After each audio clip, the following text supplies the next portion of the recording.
When it comes to deciding just how much inventory you will carry, there are only two real options. Either you hold extra inventory or you carry the bare minimum. In other words, the general consensus in every company is that you will never have the perfect amount of inventory. So, how do you decide how much inventory you have on hand and the trade-offs that will occur as you build inventory or draw it down? From an organizational perspective, companies need to ensure that they have a healthy return on their investments, flow and efficiency within operations, and customers that are happy. With this in mind, it is a very strategic decision that management must decide on when it comes to how much inventory you will hold. Let's look over a few considerations that you should keep in mind when you're trying to balance conflicting points of view. Keeping customers happy is a very important consideration. Companies should provide the right product or service at the right time and in the right amount to their customers. Service levels help organizations decide what types of standards you will set. But you must keep in mind that from a traditional perspective, having inventory on hand will increase customer satisfaction and revenue, but it will also tie up resources from a financial perspective. In keeping customers happy, you must also keep in mind that uncertainties are certain to come up. For example, machines may experience downtime, supply chains may run slow, and other bottlenecks may pop up.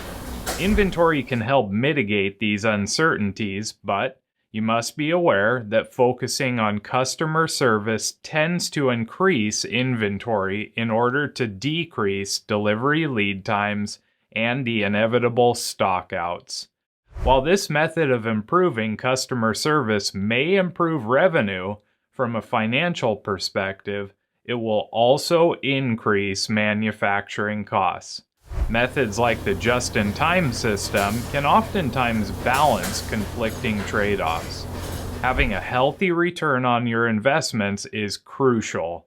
If you're not making money, you can't stay in business.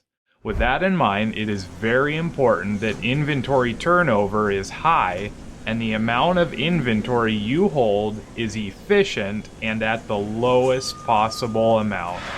In other words, an organization must convert inventory into sales quickly and prevent cash from being tied up with excessive assets being held on hand.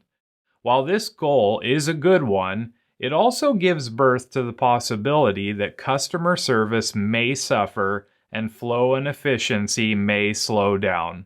Once again, any organization that wants to convert inventory into sales fast needs to hone in on the appropriate marketing and sales strategies. And if they are trying to lower or hold less inventory, lean and just-in-time are a must. Finally, a company must have flow and efficiency within operations. Operations are most efficient when waste has been removed and flow can occur. In many cases, this means reducing changeover times, reducing wait times, and eliminating defects. Many organizations don't see the power of removing waste and opt for long production runs to keep efficiency high. And while efficiency will remain high with long production runs, it also prevents a company from building to demand. As such, production efficiency through longer runs may support operations interests and finances interests in lowering costs, but longer runs could result in stockouts of certain items and decreased customer service. With these three examples in mind, be sure that you are aware of the different trade-offs that may occur when building inventory or drawing it down. Remember, flow is essential, and every change you make will likely have some impact on some other area of the company. We'll see you soon.